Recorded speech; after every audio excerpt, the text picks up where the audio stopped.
Mahirap pagsamahin ang mga maling at tomboy. Panoorin mo Pero ako. patatandaan ang kaya minsan ang nakapagtampo ng tomboy at bading na nagpakasal pa at nagsama pa nga bilang mag-asawa.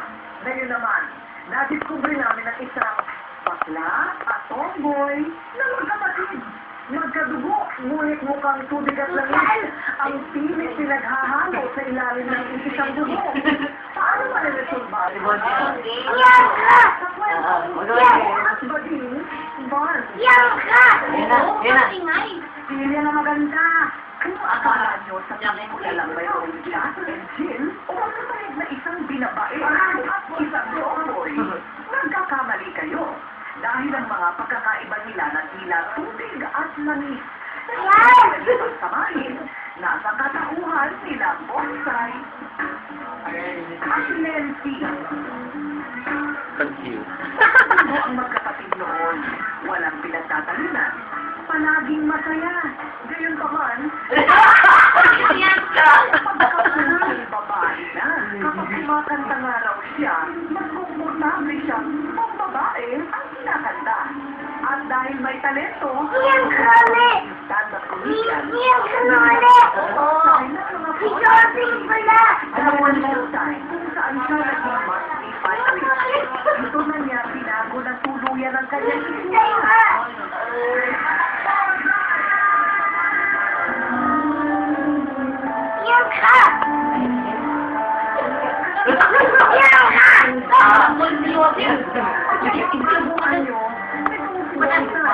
Nagsimula ng mga ang relasyon nila magkapatid at dahil ang kanya palang sister na si Celine ay may natago rin na nakaibang katao.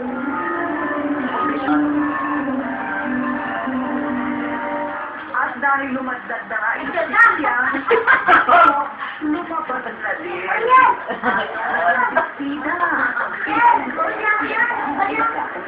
Ayaw niya. Sabi, ayoko niyang budget ka ng t-shirt, lighting, salamin, at sombrero na ang paborito niya. Madalas na hindi sa panalamin. At iwan si Nancy, kaya malito niya. At kinapansin ko ang umarito na siya ng isang babae. Kasi yung babae na rin sinibigyan niya. Ang mga gamit noon ito palagi nawawala. Ayan niya. Naka-school pa daw. Okay, perfect. Girl na girl. Pagdating sa taas, ayun. Nakatilo sa panlalaki. Nakakaloka yung hinahanap namin t-shirt. Suot-suot niya. At dahil pusong lalaki, hindi na rin daw maasahan. Ay, Ay, bakit lang pero patutukan mo siya sa labas, kung sa alas 4. Hindi daw tambay sa dahil si Nancy. Magagaya ng skula, Nancy, saka na.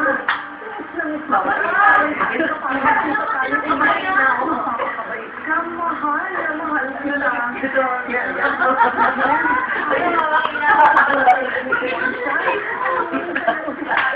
Cellphone ng kanyang kapatid. Itong kasintahan. Mahal ka na sa nakakaloka. Siyempre mga bata, pag sila ito papilag lang. Kasi ultima ito ang nanda. Madalas na lang ni Bonsai si Nancy sa mga show niya. Sa ganitong paraan daw, muli silang napapalapit sa bawat isa.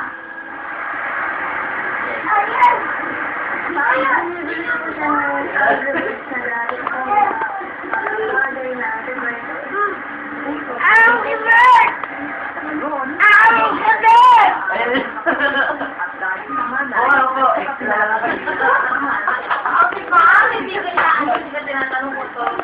daw niyang mahalin at unawain ang bunso.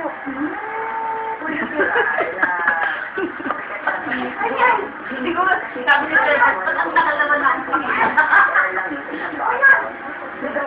Pero, kung sa amin naman, sa namin, kumbaga siguro,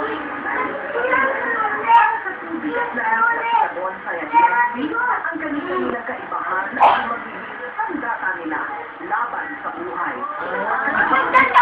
Isang kaibigan na protekta sa kanyang kuya porsigido at mapagmahal na kapatid na siyang gagabay naman sa kanyang Tony Ando Cruz. gamot na